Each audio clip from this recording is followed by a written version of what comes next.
โอ้เน็ตก็บ่หลีไม่สูงค่ะพี่น้องๆทั้งหลายครับแล้วก็เขาตั้งเสียงเตือน NCOC นี่ครับเนาะคือว่าห้องไทยกับวันดีห้องแคนอัพแคนนี่ครับเนาะโดยมันก็จนเมืองเปิ้นนี่ครับเนาะเขาเอาที่แต่มัน500,000นี่ครับเนาะนั่นก็400,000ไป500,000นี่ครับเนาะ400,000ขึ้นเหนือครับเนาะ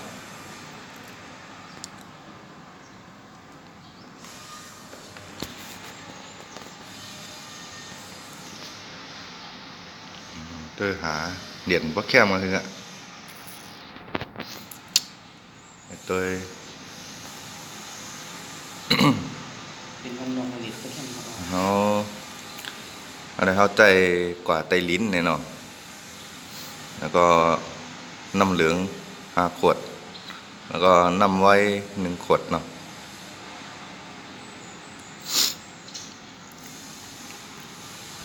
หาโดยอย่าใจเนี่ยฮะหากันลอย507,000 505,000เนี่ยเนาะ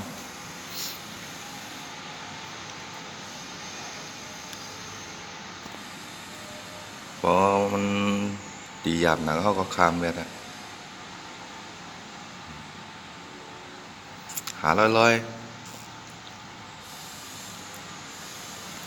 หาเลย700,000 800,000ยังแค่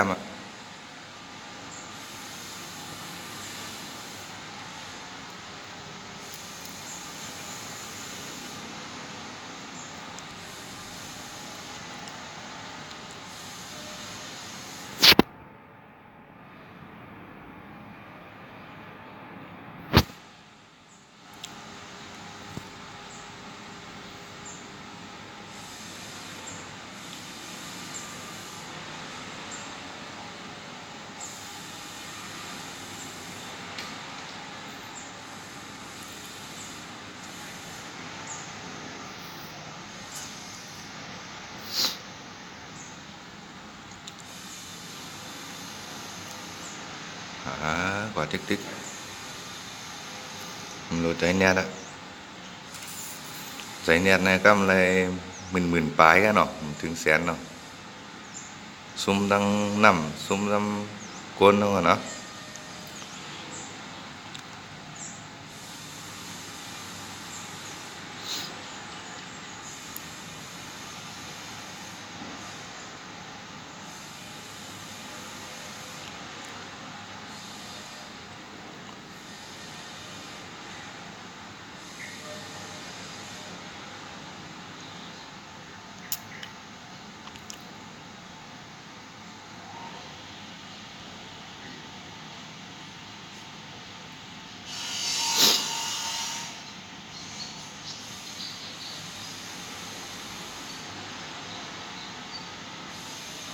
โอ้อันแน่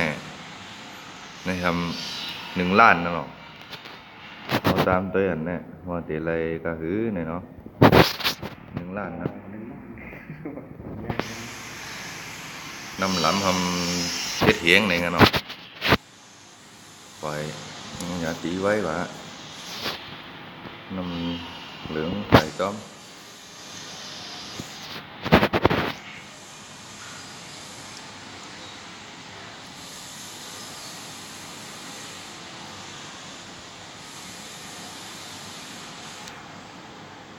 ทำได้ตีอะไรก็หือเนี่ยเนาะ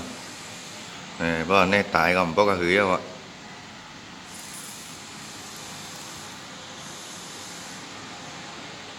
ตีอะไรก็หือเนี่ยนะ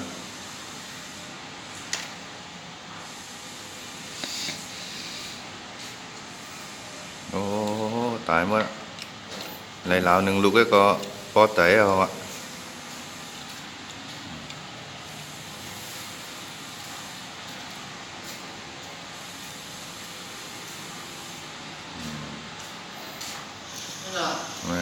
ไร600,000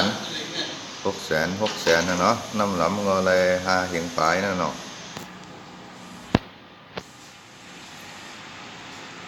มีหนังไหนครับ ก็เฮ็ดก้นแทงไม่สงพระ